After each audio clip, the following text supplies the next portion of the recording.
Brought to you by... Alright, what up, humans? Sitting here with Khalif. I have some questions that I'm going to ask him, because I think it's very important.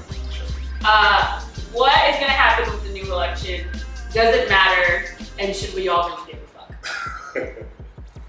Yeah, so I think that a lot is going to change with respect to the economy and foreign policy, and of course, the culture and the tenor of the conversation in the United States is going to change. Donald Trump is president. We are already seeing the effects of that on children and on what they think is appropriate. We're seeing hate crimes go up. We're seeing basically an emboldening of white supremacists and white nationalists, who now feel like they got their guy in office. But we're also going to see a scramble around the world to try and figure out what this actually means for foreign policy. Because the dude has no experience. He's buckling through the transition. He is not prepared to be president. And Obama said that it seemed that he was surprised by the scope of the duties. How do you win an election and you're surprised by the scope of what it means to be president? Did you not do your research? Do you not know? And so, I think we're just living in a time of great uncertainty. And should we care? Absolutely.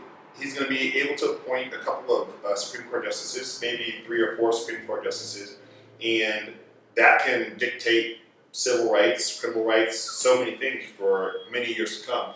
We lost Scalia to an accidental death, and Scalia was like probably the worst Supreme Court justice there was, and this is who, if you're black, brown, gay, or anything that is not white, Christian male, he was really terrible.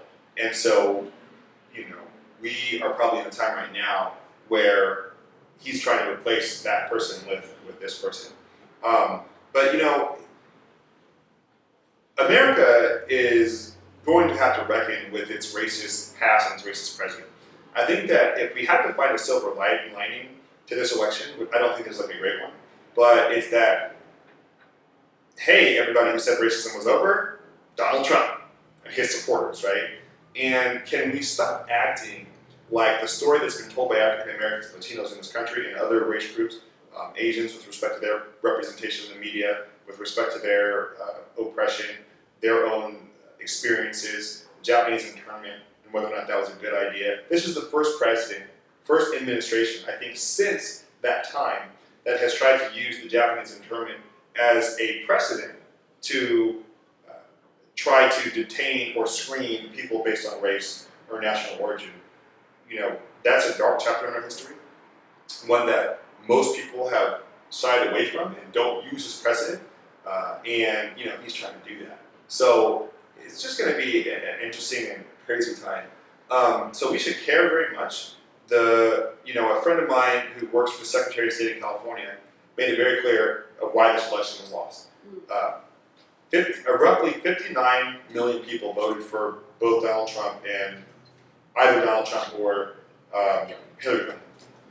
In 2012, 65 million people voted for Barack Obama, 61 million voted for Donald Trump. For Mitt Romney, right? So all these people weren't involved in the process this time. And this is what happens when you're not involved in the process. A fucking psycho gets elected, okay, and runs the country, right? He's a fucking psycho! Yeah, it's crazy. This is not a person who should be in charge of the nuclear codes. This is not the person who should be in charge of the baby, let alone the country, right? And so it's just unreasonable to believe that the country's going to be totally safe. But this is what I know. I live in California.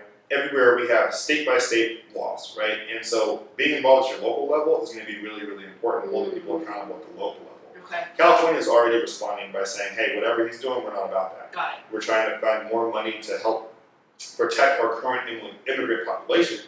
California is an immigrant state, and we're proud of that. Yeah, but he just said something that was so stupid. He said that he's going to stop the federal funding to the states that are not going to cooperate with what he wants them to do. But then on the flip side of that, the funding comes from taxpayers.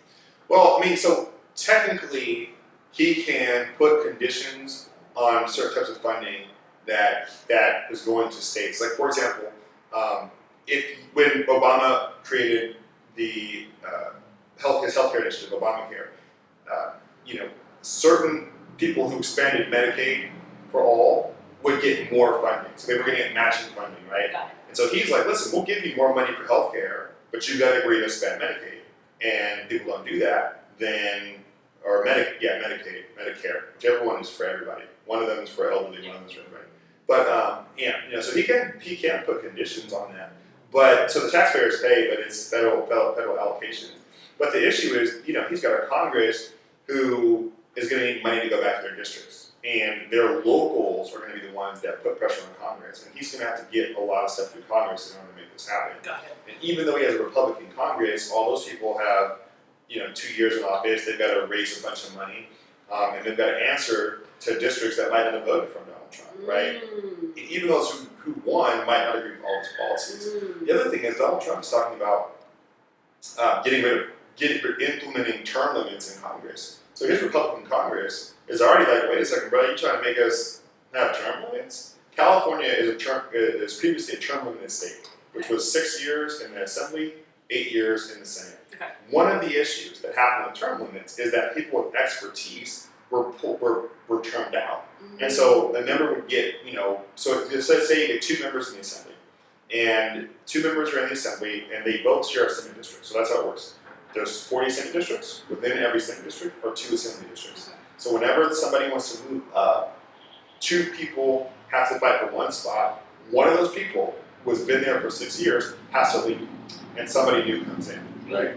So, in Congress, you have people who have been in Congress for 30 years. Right. They've been working on federal policy for 30 years. They're the president or the chair of the Armed Services Committee, and they've been there for all the wars, right? So they have a really deep understanding. Got it. If you start putting term limits in, And those people go, and Right. now you're losing expertise. yeah, you're losing expertise, you're getting in young people, and it's good to have new blood, but 100%. let's have the new blood be a result of, elections that are really competitive, because we do have competitive elections in Congress, and